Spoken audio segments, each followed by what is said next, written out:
दसवीं विज्ञान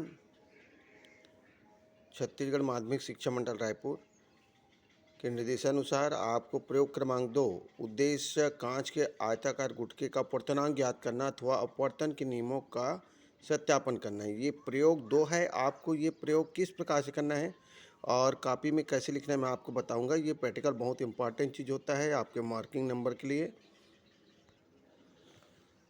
ये प्रयोग आपको करना है। ये आपका प्रयोग क्रमांक 2 है। तो इसको कैसे करेंगे प्रयोग को? तो ये जो उद्देश्य है कांच के आयताकार गुटके का अपवर्तनांक ज्ञात करना है या अपवर्तन के नियम का सत्यापन करना। ठीक है, तो इसके लिए आपको जो प्रयोग होगा उसके इस प्रकार से करेंगे। तो इसके लिए आप इस प्रकार से एक कांच का गुटका या स्लेब जिसको कहा जाता है, ये आयताकार गुटका, इसको आप लेंगे कांच का, और इसको आप जो कोरे पेपर पर इस प्रकार से आप इसको रख देंगे। और रखने के बाद पेंसिल की सहायता से आप जो है गुटके के चारों ओर आप जो है इस प्रकार से शीश को चलाएंगे और शीश को चला करके आप इस प्रकार से लाइनिंग कर लेंगे। लाइनिंग करेंगे तो आपको जो होगा इस प्रकार से ये लाइनिंग आपको दिखाई देगा। ये जो लाइनिंग है ये आपको जो दिख रहा है, गुटके को रखने के बाद, कांच के गुटके को रखने के बाद आपको इस प्रकार से लाइनिंग बना लेना है। लाइनिंग बनाने के बाद पुनः जो है कांच के गुटके को आप उस बीचों बीच में रख देंगे। फिर जैसे आपने रखा था वैसे इसको रख देंगे। और उसके बाद क्या करेंगे, अल्पिन जो होता है उस अल्पिन को लेंगे और वो जो अल्पिन होगा उसको यहाँ पर एक पिन को यहाँ पर लगा देंगे, दूसरा पिन यहाँ पर लगा देंगे। आप अल्पिन को अलग अलग जगह लगा सकते हैं, जरूरी नहीं कि मैं जो बिंदु लिया हूँ ये और ये जो बिंदु लिया उसी पर लगाएं। आप यहाँ पर भी और यहाँ पर भी लगा सकते हो। ठीक है, तो आप पहले क्या करेंगे, एक अल्पिन लेंगे, उसको यहाँ पर लगा देंगे और एक दूसरा यहाँ पर लगाएंगे। उसके बाद आप जो हैं आप गुटके के अंदर से उन पिनों को देखेंगे तो आपको जो पिन होगा इधर से आपको दिखेगा, यहाँ से देखेंगे उस दोनों पिन को सीध में। तो जहाँ पर सीध में दिखेगा वहीं पर आपको कांच के बाहर यहाँ पर एक पिन लगा देना है। ये आपका तीसरा नंबर का पिन होगा। और इस पिन को जब लगाएंगे तो इससे पहले जो 2 पिन लगा हुआ है, एक आपका यहाँ पर का जो पिन है और एक दूसरा पिन ये, तो इसके बिल्कुल सीध में दिखेगा ये जो पिन होगा। ऐसे जगह पर आप लगाएंगे इस पिन को, थर्ड नंबर के जो पिन होंगे। उसके बाद एक पिन और लेंगे चौथा नंबर का, उस पिन को इन तीनों पिनों के सीध में मिलाते हुए एक पिन और लगाना है, चौथा पिन जो यहाँ पर लगेगा। ठीक है, तो ध्यान रखेंगे ये पिन जब लगाएंगे तो उसमें तीनों पिन जो मिल रहा है, ये 2 पिन जो एक इधर और इधर का और एक थर्ड नंबर जो आपने लगाया, तीनों पिन पहले तो मिला, उसके बाद चौथा वाला पिन भी सीध में मिलना चाहिए। तो इस प्रकार से क्या करेंगे, इन पिनों को आप वहाँ पर गाड़ देंगे या उस पिन को यहाँ पर लगा देंगे। ठीक है, जैसे ही लगाएंगे तो लगाने के बाद फिर जो है आप जो है कांच के गुटकों को यहाँ से हटा सकते हैं। और हटाने के बाद जो आपको पिन वाली जो बिंदु मिले हैं, एक आपको ये बिंदु और एक बिंदु यहाँ पर, इसको मिला देंगे सीधे स्केल की सहायता से। तो यहाँ पर कटान बिंदु मिलेगा। और इसी प्रकार से इधर जो पिन मिला है, ये एक पिन बिंदु, ये दूसरा पिन बिंदु, इसको भी मिला देंगे तो सीधा यहाँ पर कटान बिंदु यहाँ पर मिलेगा। अब यहाँ पर जो कटान बिंदु मिला है उस कटान बिंदु पर क्या करेंगे, आप जो होंगे प्रकार के माध्यम से आप उस कटान बिंदु पर और जो बिंदु आपने पहला पिन लिया था उसको प्रकार से माप लेंगे। और इतनी त्रिज्या लेकर के आप मापन करेंगे। इसको इस प्रकार से माप लेंगे आप, इस प्रकार से रखेंगे और इस दूरी को नोट कर लेंगे, ये जो होगा यहाँ से यहाँ तक का। और इस दूरी को नोट करने के बाद आप प्रकार के माध्यम से गोला बना देंगे। तो इस प्रकार से जो चित्र में आपको दिख रहा है वैसा गोला बन जाएगा।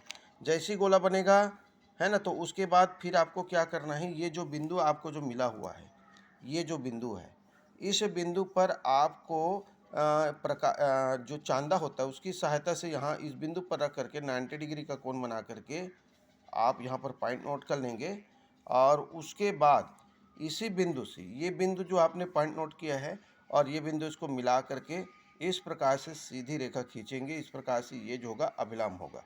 ठीक है, तो आप इस प्रकार से अभिलंब खींचेंगे और इसी प्रकार से इधर आप कांच के गुटके के नीचे सिरे तरफ आएंगे तो वहाँ पर जो आपको जो पिन मिला हुआ था 3rd नंबर और 4th नंबर को उसको मिलाए हैं तो आपको यहाँ पर कटान बिंदु मिला है ना। वहाँ पर भी आप अभिलंब खींचेंगे जैसे ऊपर में खींचे। तो इसके लिए चांदे को यहाँ रखेंगे, है ना, और रखने के बाद आप जो होंगे इधर कोई बिंदु लेंगे और वहाँ पर जो बिंदु मिलेगा और ये जो बिंदु मिलेगा उसको स्केल की सहायता से सीधे मिला देंगे तो अभिलंब यहाँ पर भी बनेगा।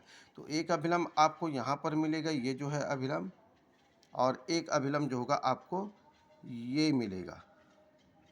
ठीक है, तो इस प्रकार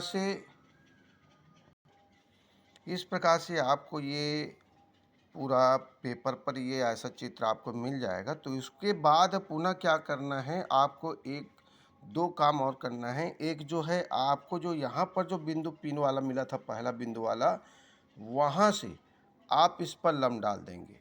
ठीक है, लम्ब कैसे डालना है तो इसके लिए भी चांदे का उपयोग चांदे का तो नहीं, लम्ब डालने के लिए उसमें ये होता है कि यहाँ पर बनने वाले को 90 डिग्री होना चाहिए। तो यहाँ से इस प्रकार से लम्ब क्यू आर डालेंगे और इसी प्रकार दूसरे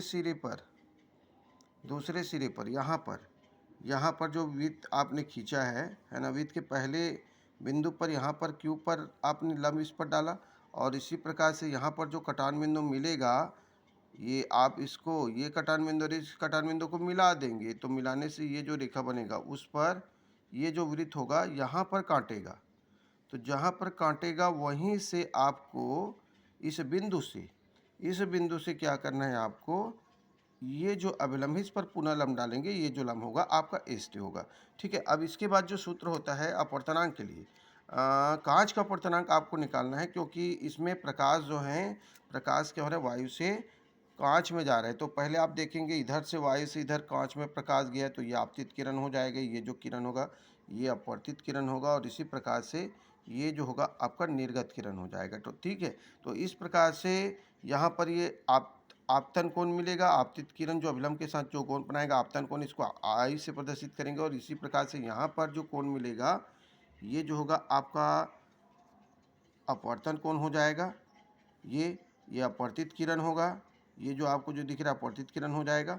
और इसी प्रकार से यहाँ पर पुनः अपवर्तन की घटना हो रही है जो कांच से वायु में जा रही प्रकाश। तो ठीक है, तो ये यहाँ पर इस बिंदु पर अगर हम इसको देखेंगे तो ये आपका आपतन कोण और ये वाला आपका अपवर्तन कोण हो जाएगा। लेकिन चूंकि इसमें प्रकाश जो होता है क्या होता है, एक माध्यम से दूसरे और दूसरे से पुनः उसी माध्यम में बाहर निकलता है तो उसमें जो ये जो कोण होता है और निर्गत वाले जो कोण होते हैं, ये जो हमने जो लिया है निर्गत कोण, ये दोनों समान होता है। इसलिए हमने क्या किया, इसको भी आई लिया है और ये वाले कोण को भी आई लिया। और इसमें ये जो होगा और ये जो कोण है ये दोनों एकांतर कोण है और इसी कारण से ये वैल्यू का मान अगर आर हो तो यहाँ वाले जो कोण है उसका मान भी स्मॉल आर होगा। तो इसके बाद करना क्या है, हमको जो है रीडिंग इस प्रकार से नोट करना है। ये जो क्यू आर होगा इसको स्केल से माप लेंगे और इसी प्रकार से एस टी को स्केल के माध्यम से उस लंबाई को नोट कर लेंगे। और उसके बाद जो सूत्र है प्रिज्म के अपवर्तनांक के लिए जो सूत्र होता है mu s equal to q r upon s t, actually में mu s equal to sin i upon sin r होता है लेकिन sin i upon sin r equal to यहाँ पर q r upon s t होता है। क्यू आर जहाँ पर ये वाली जो लंबाई है क्यू आर आपकी और ये वाली जो लंबाई है आपकी एस टी। ठीक है, तो इस प्रकार से आप जो है ये दूरी को क्यू आर एस टू की दूरी को नोट करके जो है आप जो है कांच का अपवर्तनांक जो है निकाल सकती हैं। अब इसके बाद आपको प्रैक्टिकल लिखना है कैसे कॉपी में, तो मैं आपको बता रहा हूँ। आप कॉपी में प्रयोग को इस प्रकार से लिखेंगे। ठीक है, कोरी तरफ आप देख रहे हैं उद्देश्य रहेगा, उसके बाद चित्र रहेगा। वैसे आप लाइनिंग तरफ देखेंगे तो इसमें उद्देश्य रहेगा और आवश्यक सामग्री रहेगा, साथ में सिद्धांत और सूत्र लिखा जाता है।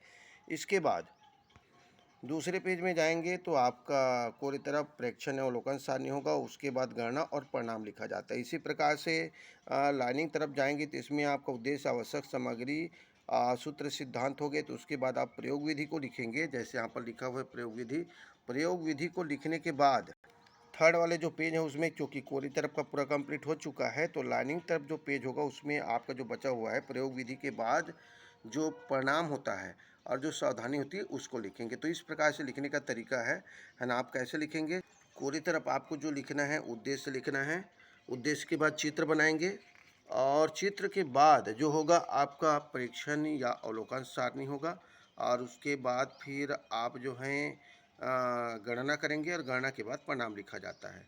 वैसे जो है आपका जो लाइनिंग तरफ होगा उसमें भी उद्देश्य लिखा जाता है। उद्देश्य दोनों तरफ रहता है, परिणाम भी दोनों तरफ होता है, कोरा और लाइनिंग तरफ। तो पहले लाइनिंग तरफ क्या लिखेंगे?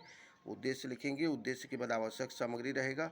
आवश्यक सामग्री के बाद सूत्र और सिद्धांत लिखा जाए। सूत्र और सिद्धांत के बाद फिर आप प्रयोग विधि लिखेंगे। प्रयोग विधि के बाद परिणाम रहेगा और परिणाम के बाद सावधानी। तो इस प्रकार से आपको प्रयोग को लिखना है और जैसे मैंने बताया वैसे आपको प्रयोग करना है।